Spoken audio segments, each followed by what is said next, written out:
మీ బంగారాన్ని సొమ్ముగా మార్చే బాధ్యత మాది. తాకట్టులో ఉన్నా సరే విడిపించి కొనబడును. వివరాలకు సంప్రదించండి కొమూరి గోల్డ్, ఆంధ్రప్రదేశ్ మరియు తెలంగాణ. రేవంత్ అన్న గవర్నమెంట్ వచ్చిన తర్వాత హైడ్రా అనేది ఒకటి పెట్టాడు. హైడ్రా పెట్టడంతో ఏంటంటే హైడ్రా అనేది ఆయన ఎందుకు పెట్టాడు? రెండు కారణాలు. ఒకటి, చెరువుల్ని ఆక్రమించి బిల్డింగ్లు కడుతున్నారు. చెరువుల్లోకి అంటే ఆ ఇంటెన్షన్ ఏంటంటే చెరువుల్లోకి వాటర్ వెళ్ళకుండా బిల్డింగ్లు కట్టారు, నాలాలను మూసేసి. తర్వాత దాని బఫర్ జోన్లు కూడా లోపల కూడా కట్టేశారు. మెయిన్ ఇంకో కారణం ఏంటంటే ఇప్పుడు ఒక చెరువులో నీళ్ళు వస్తేనే కదా భూగర్భ జలాలు పెరుగుతాయి. సో చెరువులోకి నీళ్ళు వెళ్లకుండా ఇన్ఫ్లోని అవుట్ఫ్లోని ఆపేస్తే చెరువులో నీళ్ళు ఎలా వెళ్తాయి? రోడ్ల మీద ఆగిపోతాయి. రోడ్ల మీద ఆగి ఏదైతే పీపుల్ వెళ్తూ వస్తూ ఉంటారు, బళ్ళల్లో వెళ్ళే వాళ్ళు కానీ ఒక చినుకు పడితే ఒక 5 నిమిషాల వర్షం పడితే ఎక్కడికక్కడ ట్రాఫిక్ ఆగిపోతున్నాయి. సో ఎందుకు ఆగిపోతున్నాయి? వచ్చిన వర్షం నీళ్ళు కాలువలోకి వెళ్ళి చెరువులోకి వెళ్ళాలి. అదేమవుతుంది? ఇన్ఫ్లో చెరువులు అయితే ఉన్నాయి. 10 ఎకరాలు ఉన్న చెరువు 2 ఎకరాలు 3 ఎకరాలు అయిపోయింది. రోడ్ల మీద పడిన నీళ్లు చెరువులోకి వెళ్ళట్లేదు. అంటే కారణం డ్రైనేజీలు బ్లాక్ అవుతున్నాయి. ఎందుకు బ్లాక్ అవుతున్నాయి అంటే అటు ఇటు జడపడ కట్టేయడం, ఇన్ఫ్లోలు అవుట్ఫ్లోలు మూసేయడం. దీనివల్ల రేవంత్ అన్న ఒక నిర్ణయం చేశాడు. సో నాలాల మీద ఎవరైతే బ్లాక్ చేసి కట్టారో, సో ఇన్ఫ్లోస్ అవుట్ఫ్లోస్ ఎక్కడైతే మూతలు పడినాయో అవన్నీ ఓపెన్ చేయండి. సో ఓపెన్ చేసి అదిగాక ఏంటంటే హైదరాబాద్ సిటీలో ఒక 20-30 సంవత్సరాల క్రితం ఒక 100 అడుగులు బోరేస్తే వాటర్ వచ్చాయి. ఇప్పుడు 2000 అడుగులు పోయినా కానీ వాటర్ రావట్లేదు. భూగర్భ జలాలు ఎట్లా డెవలప్ అవుతాయి? మనం ఇప్పుడు డ్రింకింగ్ వాటర్ ఎక్కడ నుంచి తీసుకుంటున్నాం? నాగార్జున సాగర్ నుంచి తీసుకుంటున్నాం, 200 కిలోమీటర్ల నుంచి. ఇటు మిడిమానేరు నుంచి తెచ్చుకుంటున్నాం, కరీంనగర్ దగ్గర నుంచి. ఈ భూగర్భ జలాలు ఎక్కడే పెరిగితే ఈ చెరువులన్నీ కూడా నాలాలు ఓపెన్ చేసి చెరువుల్లో నీళ్ళు వచ్చి అక్కడ చెరువులో నీళ్ళు అక్కడే ఇంకిపోతూ ఉంటే భూగర్భ జలాలు పెరిగి లోకల్ ఏదైతే మన హైదరాబాద్ సిటీలోనే నీళ్ళు ఇంకిపోయి కొంచెం పైకి నీళ్ళు వస్తాయనే ఆలోచనతో ఆయన చేశాడు. ఈ హైడ్రాలో ఉన్నటువంటి రంగనాథ్ గారి టీము వాళ్ళు సరిగా ట్రైన్ చేసుకోకుండా, ఇప్పుడు ఏదైనా సరే రంగనాథ్ గారు ఆయన తెలిసి చేశారో తెలియ చేశారో నాకు తెలియదు, కానీ అలా వెళ్ళిపోయి ఇల్లులు కొట్టేయడం అనేది మంచిది కాదు హైడ్రాకి సంబంధించి. ఎందుకంటే ఒక తండ్రి పాత్ర పోషించినటువంటి ఆయన తెల్లవారు 5 గంటలకే ఈ ప్రొక్లైన్లు తీసుకెళ్ళి, జేసీబీలు తీసుకెళ్ళి ఒక గ్యాస్ స్టవ్ వరకు తీసుకువెళ్ళి మొత్తం సామాన్లు బట్టలు కూడా తీసుకోనీయకుండా మొత్తం పిల్లలందరూ బయట ఇల్లు కొట్టేయడం అనేది ఎంతవరకు కరెక్ట్? ఒక ఐఏఎస్ ఆఫీసర్, ఐపీఎస్ ఆఫీసర్ ఇవ్వండి. సో ఇలాంటివన్నీ కూడా అంటే ఇక్కడ రంగనాథ్ గారిని అట్లాగానే అంటుంది. ఇక్కడ గవర్నమెంట్ మనం ఎన్నుకున్నటువంటి గవర్నమెంట్, ప్రజా గవర్నమెంట్, ఏదైనా అది టీఆర్ఎస్ ప్రభుత్వం అనండి, కాంగ్రెస్ ప్రభుత్వం అనండి, లక్ష్యం ఏంటి? మన లక్ష్యం ఏంటి?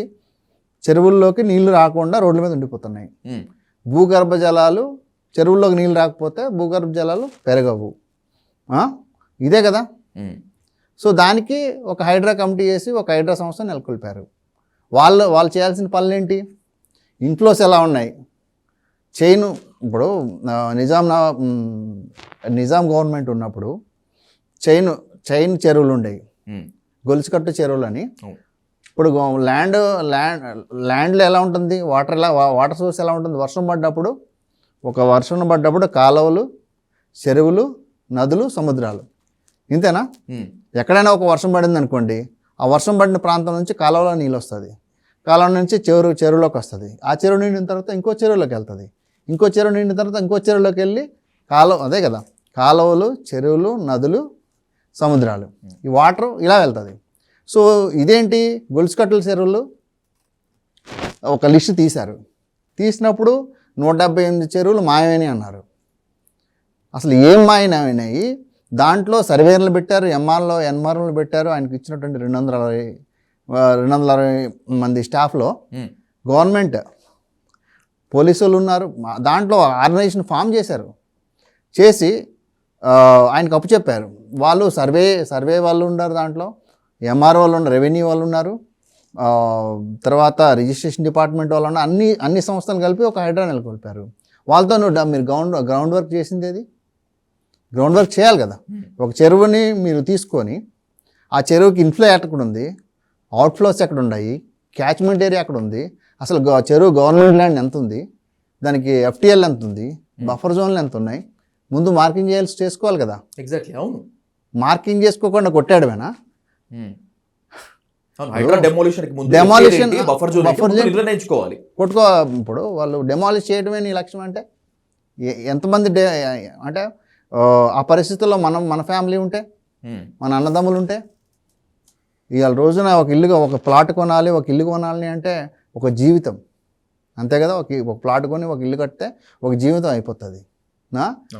తల్లిదండ్రులు ఎక్కడో ఎంతో దూరం నుంచి వచ్చి పొట్టబట్టుకొని వచ్చి ఇక్కడ కాయ కష్టం చేసుకుంటా తినక ఒక ప్లాట్ కొనుక్కొని ఒక ఇల్లు కట్టుకుంటే దాన్ని వెళ్ళి కూల్చేయడమేనా మీ లక్ష్యాలు ఏంటి? ఇక్కడ భూగర్భ జలాలు పెరగాలి, వాటర్ రోడ్డు మీదకి వెళ్ళకూడదు, ఇదే కదా మీ లక్ష్యాలు. సో ఏదైతే లక్ష్యాలు మనం ఎన్నుకున్నటువంటి ఎమ్మెల్యేలు, మినిస్టర్స్, సీఎం చట్టసభలో చట్టం చేశారు, ఒక సంస్థను పెట్టుకోవద్దు, మనకి ఇబ్బందులు ఇవ్వని. ఎడ్యుకేషన్ పార్ట్లో తేడా జరిగింది. ఇప్పుడు మెసేజ్ ఏమైంది వెళ్ళింది? అసలు హైదరాబాద్ సిటీలో ఇల్లులు కొనేవాళ్ళు, రియల్ ఎస్టేట్ జరుగుతుందంటే కారణం ఏంటి? హైదరాబాద్లో హైదరాబాద్ సిటీలో ప్లాట్లు కొంటున్నారు, ఇల్లులు కొంటున్నారంటే ఎవరు వచ్చి కొంటున్నారు? పక్కన ఉన్నటువంటి జహీరాబాద్ కానివ్వండి, వికారాబాద్ కానివ్వండి, ఇటు పక్క మెదక్ కానివ్వండి, అటుపక్క నిజామాబాద్ కానివ్వండి, ఆదిలాబాద్ కానివ్వండి, కరీంనగర్ కానీ, ఖమ్మం కానివ్వండి, విజయవాడ కానివ్వండి, ఒంగోలు కానివ్వండి, గుంటూరు కానివ్వండి, తిరుపతి కానివ్వండి, అనంతపూర్ కానివ్వండి, కడప కానివ్వండి, ఇటు కర్నూలు కానివ్వండి, ఇలాంటి సిటీస్లో నుంచి ఇలాంటి సిటీస్లో ఉన్నటువంటి పీపుల్ ఎవరైతే సిటీకి దగ్గరగా NRIs కానివ్వండి, వాళ్ళందరూ కూడా 50 years తర్వాత హాస్పిటల్స్ హైదరాబాద్లో ఉన్నాయి. ఇప్పుడు నా పిల్లల్ని నేను ఇక్కడ చదివించుకుంటున్నాను కాబట్టి వాళ్ళకి హైదరాబాద్లో ఉద్యోగాలు వస్తాయి. ఇప్పుడు నేను ఇక్కడ ఏదో బతుకుతున్నాను, 50 years తర్వాత నా ఆరోగ్యం పరిస్థితి కొంచెం తేడా అవుతుంది. అప్పుడు నేను హైదరాబాద్లో ఉండాలి అంటే ఇప్పుడే నేను ఇక్కడ సంపాదించుకున్న డబ్బుల్ని హైదరాబాద్ మూలన అక్కడ ఒక 200 గజాలు కొనుక్కోవడమా, లేకపోతే ఒక ఇండిపెండెంట్ హౌస్ కొనుక్కోవడమా ఆలోచనతో ఇన్ని సిటీస్ నుంచి వచ్చి హైదరాబాద్లో కొంటారు. ఈ హైదరాబాద్లో సిటీలో ఉన్నటువంటి వాళ్ళ ఆలోచన హైదరాబాద్ సరౌండింగ్స్లో కొంటారు. తర్వాత పక్కన ఉన్న సిటీస్లో ఉన్న వాళ్ళందరూ కూడా హైదరాబాద్లో కొంటారు. అట్లా నెలకి 1000 నుంచి 1500, 2000 ప్రాపర్టీస్ సేల్ అవుతాయి అన్నమాట. ఇది హైదరాబాద్ రియల్ ఎస్టేట్ జరగడానికి ముఖ్య కారణం. మీరు హైడ్రా గ్రౌండ్ వర్క్ చేసుకోకుండా, ప్రీ వర్క్ చేసుకోకుండా, ప్రీ ప్రాజెక్ట్ వర్క్ కానివ్వండి, ప్రీ ప్లానింగ్ చేసుకోకుండా ఎట్లా పడితే అట్లా కొట్టడం వల్ల టీవీ ఛానళ్ళు, యూట్యూబ్ ఛానళ్ళు ప్రచారాలు ఎక్కువైపోయి అసలు ఏం జరుగుతుంది హైదరాబాదులో మనం ఇంత ఒక జీవితం కష్టపడిపోయి హైదరాబాద్లో ఇల్లు కొనుక్కుంటే కొట్టేస్తారేమన్న భయాందోళన కలిగించారు. దానివల్ల అక్కడ నుంచి జనాలందరూ రావడం మానేశారు. పల్లెటూరులో పట్టణాల్లో పట్టుకొమ్మలు అనేవాళ్ళు. యాక్చువల్లీ రియల్ ఎస్టేట్ జరుగుతుందంటే అక్కడ నుంచి వచ్చిన జనాల వల్లనే ఇక్కడ మనకు రియల్ ఎస్టేట్ జరుగుతుంది. ఇక్కడ ఎక్కడైతే ఉన్నట్లు అసలు ఆశ్చర్యం ఏంటంటే శుభ్రంగా రిజిస్ట్రేషన్ నిన్న తెల్లవారి రిజిస్ట్రేషన్ అయిన ఇల్లు తెల్లవారిపాటి కొట్టడం, 3 రోజుల కింద గృహప్రవేశం అయిన ఇల్లు ఎట్లా పడితే అట్లా కొట్టేయడం. ఇదేనా? కనీసం ఇగో చెరువు ఇంత ఉంది, ఇది గవర్నమెంట్ ల్యాండ్, ఇగో దీనికి FTL ఎంత ఉంది, ట్యాంక్ ఫుల్ లెవెల్లో ఇంత ఎక్స్టెంట్ ఉంది, దీంట్లో ఏముంది, తర్వాత బఫర్ జోన్ ఏముంది, ముందు ఒక మార్కింగ్ చేసుకోవాలిగా. ఇప్పుడు ఏదైనా గవర్నమెంట్ సంస్థ ఏదన్నా కొత్త విధానం తెచ్చిపెట్టినప్పుడు దాని మీద ఒక ట్రయల్ చేస్తారు కదా. అట్లా ఇది ట్రయల్ జరగలేదు. పొలవమంటూ ఒకసారి సుప్రీంకోర్టు ఆర్డరు ఏదన్నా చెరువులను ఆక్రమించింది అయితే కొట్టాలనేది ఒక ఆర్డర్ ఉందంట. మీరు వెళ్ళిపోయి కొట్టాడమేనా ఆర్డర్ ఉంటే? కాదు కదా. ఈ భయాందోళనకు గురి చేయడం వల్ల కూడా హైదరాబాద్లో రియల్ ఎస్టేట్ పడిపోయింది.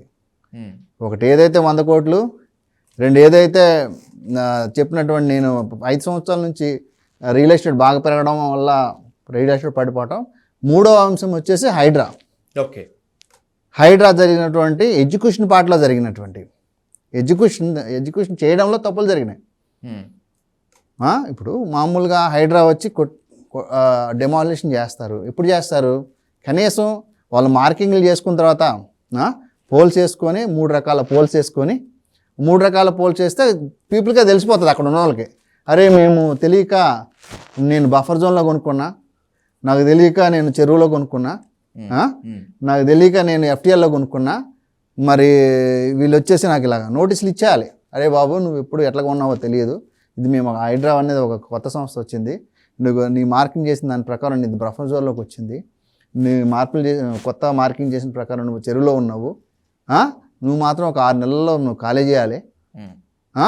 నీకు ఇప్పుడు ఒక చెరువు ఉంది, గవర్నమెంట్ కూడా ఒకటి విధానం మనం ఒక కొత్తది ఏదైనా చేసినప్పుడు ప్రజలకు అదే కదా గవర్నమెంట్ మనం ఎందుకు పెట్టుకున్నాము, ప్రజలు ఎందుకు గవర్నమెంట్ పెట్టుకున్నారు, ఒక ఊర్లో ఒక రోడ్డు బాగు చేయాలి, అది ఊరు మొత్తం అదే సన్న రోడ్లో నడుస్తున్నారు, కానీ అది ఏదైతే బాటిల్ నెక్గా ఉన్నటువంటి రోడ్డుని పెద్ద చేయాలంటే అక్కడ ఉన్న 10 మంది ఇల్లులు కొట్టాలి, ఆ 10 మందికి కూడా 100 మందికి ఉపయోగపడాలంటే ఆ 10 మంది ఇల్లు కట్ చేయాలి, ఆ 10 మందికి మనం నష్టం చేయకుండా చూడటం అనే బాధ్యత గవర్నమెంట్ది. ఈ చెరువుల్లో కూడా ఉన్నవాళ్ళు అది ఎప్పుడు జరిగిందో ఎట్లా జరిగిందో జరిగింది, 20-30 సంవత్సరాల నుంచి అట్లా కట్టుకున్నారు. సో మీరు గవర్నమెంట్ చెరువులో ఉన్నాడు కంపల్సరీగా అది తప్పే, గవర్నమెంట్ ల్యాండ్ నేను ఎవరు కొను మళ్ళీ చూసుకొని కొనవచ్చు కదా. ఓకే ఎఫ్టీఎల్లో ఉంది, ఎఫ్టీఎల్ ఏమన్నా గవర్నమెంట్ ల్యాండా? ఎఫ్టీఎల్ గవర్నమెంట్ ల్యాండ్ కాదు కదా. సిటీ డెవలప్ అయింది, వాళ్ళకి తాతల తండ్రుల దగ్గర నుంచి వచ్చిన ఆస్తులు అక్కడ ఇల్లు కట్టుకున్నారు. గవర్నమెంట్ ఏం చేయాలి, వాళ్ళకి ఇప్పుడు మనం రోడ్ వేస్తున్నప్పుడు టీడీఆర్ ఇస్తున్నారు కదా, అలాంటిది ఏదో ఇచ్చి గవర్నమెంట్ ల్యాండ్లో చెరువులో కలిపేసుకోవచ్చు కదా. బఫర్ ల్యాండ్ అది గవర్నమెంట్ చెరువు, మనకు ఒక ఆలోచన ఉంది కదా. ఇప్పుడు రోడ్ వేస్తున్నప్పుడు టీడీఆర్ ప్రైవేట్ స్థలం పోతుంది, దానికి టీడీఆర్లు ఇచ్చేసి దానికి డబ్బులు ఇవ్వకపోయినా టీడీఆర్లు ఇచ్చేసి ఆ ల్యాండ్ తీసుకుని రోడ్ వేస్తున్నారు కదా. అట్లా చెరువులు కూడా డెవలప్ చేయండి. చెరువుల్లో ఉన్నటువంటి ఇల్లులు కొట్టేస్తున్నారు, వాళ్ళకు ప్రత్యామ్నాయంగా R&R ప్యాకేజీలు కానివ్వండి. ఇప్పుడు ఒక ఇంటెన్షన్ ఏంటిది, చెరువులోకి నీళ్ళు రావట్లేదు, భూగర్భ జలాలు అడుగంటుతున్నాయి, చెరువులు బాగు చేయాలి, పెద్ద చెరువులు చేయాలి, అప్పుడు కానీ నీళ్ళు వస్తాయి. దానికి అడ్డుగా ఇల్లులు ఉన్నాయి, ఆ ఇల్లు ఉన్న వాళ్ళనే పక్కకు పెట్టాలంటే ఆ స్థలం కావాలి కదా. ఇట్లా చేసుకొని పోవాలి, కానీ ఇక్కడ ఎక్కడ ఎవరితో కొడుతున్నారో ఎట్లా కొడుతున్నారో తెలియకుండా కొట్టుకుంటూ పోతే మెసేజ్ ఏమి వెళ్ళింది, చుట్టూ ఉన్న ప్రజలకి అమెరికా వరకు వినిపించింది, ఆస్ట్రేలియా వరకు వినిపించింది, హైదరాబాద్లో ఎక్కడ ఇల్లు కొన్నా కానీ కొట్టేస్తారు. ఎగ్జాక్ట్లీ. ఇప్పుడు హైడ్రా డీటెయిల్ గా మాట్లాడుకుంటున్నప్పుడు రియల్ ఎస్టేట్ పైన హైడ్రా ఎఫెక్ట్ పడిన మాట 100% పడింది. And by the same way ఆ ప్రాపర్ ఎగ్జిక్యూషన్ లేకపోవడం వల్ల ఎగ్జిక్యూషన్ వల్ల లేకపోవడం వల్లే హైడ్రా అనేది మంచి సంస్థ, అది అందరికీ ఉపయోగపడుతుంది, దాని లక్ష్యాలు ఇవే. No doubt. ఇప్పుడు ఇంతవరకు ఓకే 3 అది 3. అవును. ఇప్పుడు 4 రేవంత్ అన్న వచ్చిన తర్వాత పాత గవర్నమెంట్ అంటే ఏదైనా కొత్త సీఎం వచ్చిన తర్వాత కొంత అర్థం అవ్వాలి, ప్రభుత్వం విధానాలు, ప్రభుత్వం నడిపే విధానం అవన్నీ కూడా అర్థం అవ్వాలి. ఒక గవర్నమెంట్ ఒక 400-500 సంస్థలు ఉంటుంది, ఒక గవర్నమెంట్ సంస్థలే. ఒక 5-6 లక్షల మందికి ఆయన ఒక లీడరు, ఒక 5-6 లక్షల మందికి ఆయన ఒక సీఎం. ఆ సిస్టమ్ అంతా తెలుసుకొని ఆ సిస్టమ్ అంతట్లో రన్ అవ్వాలంటే ఒక 6 నెలల నుంచి 8 నెలలు పడుతుంది. సో ఒక పక్క నుంచి పెట్టుకుంటే ఫార్మాసిటీ లేదని ఒక రోజు అన్నాడు. లేదని ఎందుకన్నాడు, దాన్ని ఏదో విధంగా ఒక విలేకరులు అడిగినటువంటి ప్రశ్నకి ఫార్మాసిటీ ఉండకపోవచ్చు అనేసరికి అక్కడ రియల్ ఎస్టేట్ పడిపోయింది. సీఎం నోట్లో నుంచి వచ్చిన మాటలు ఏదో ఒక మామూలుగా అంటే ఇంకా అక్కడ అటువైపు వెళ్ళడం మానేశారు జనాలు. సో కొన్ని సెంటెన్సులు రేవంత్ అన్న నోట్లో నుంచి రావడం, ఆగిపోవడం, ఇట్లా ఈ కొత్త ప్రభుత్వం వచ్చినట్టు కొత్త విధానాలు చెప్తా ఉన్నప్పుడు అవి అన్ఎక్స్పెక్టెడ్ రియల్ ఎస్టేట్ కూడా ఇదవుతాయన్నమాట. సో ఈ 4-5 కూడా తర్వాత ఏంటంటే లాస్ట్ 5 ఇయర్స్లో ఏం జరిగింది, ఈ ఎక్కడైతే హైదరాబాద్లో సిటీలో దగ్గర ఒక 50-60 లక్షల మంది ఎంప్లాయ్మెంట్ ఉంటుంది మామూలుగా.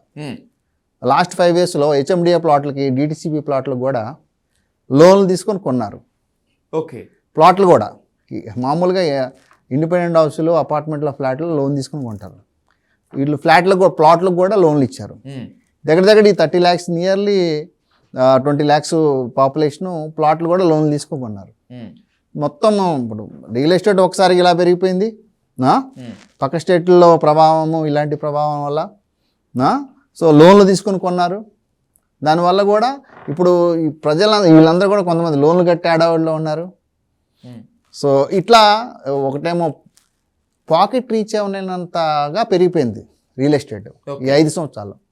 అంటే కామన్ మ్యాన్కి ఒక ప్లంబరు, ఎలక్ట్రీషియను, ఒక ఆటో డ్రైవరు, ఒక ఆఫీస్లో గుమస్తా, ఒక సూపర్వైజరు, ఒక నర్సు, వీళ్ళందరికీ కూడా ఎక్కడన్నా హైదరాబాద్ సరౌండింగ్స్లో ఏదన్నా ఒక 200 గజాల ప్లాట్గా కొందాము, ఒక చిన్న ఇల్లు కొందాము అంటే వాళ్ళందరికీ కూడా అందుబాటులో లేకుండా అయిపోయింది రియల్ ఎస్టేట్.